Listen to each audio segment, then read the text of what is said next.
Usa ka barangay sa Dakbayan sa Talisay nga nagsugod na pagapod-apod og mga relief packs sa house-to-house visit alang sa mga lumulupyo. Adunay live exclusive report si Lian Singkulan. Lian?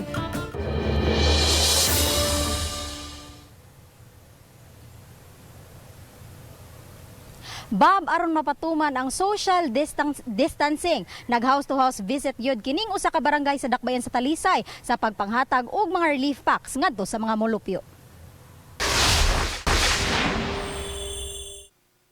Inay nga manggawas og maglinya gi house-to-house ang pag-apod-apod sa mga relief packs ngadto sa mga molupyo sa Sitio Laray ug Santa Cruz sa barangay Mohon sa Dakbayan sa Talisay. Ang mga kawani sa barangay ug mga SK officials ang nangunay sa paghatod sa maong mga hinabang.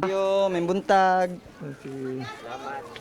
Parte usab kini sa pagpatuman sa social distancing isip safety measures batok sa COVID-19. Human matunol ang mga hinabang, igo na lang mipirma ang mga molupyo sa listahan. Kuan man gud kanang kuhuot kayo ba? Ya, delikado kayo sa sakit. O nya mao na nga amo na lang gihatod.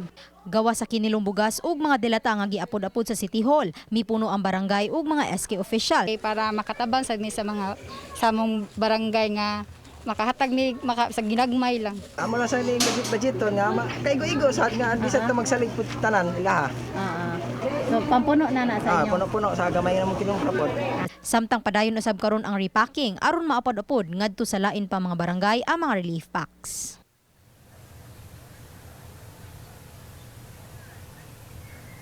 Samtang Bob, matod sa mayor sa Dakbayan nga diskarte na sa matag barangay kung unsaon nila pag-apod-apod ang mga relief packs basta mutuman lang yun sa social distancing. Bob? Thank you so much sa Lian Singkulan sa imong live report.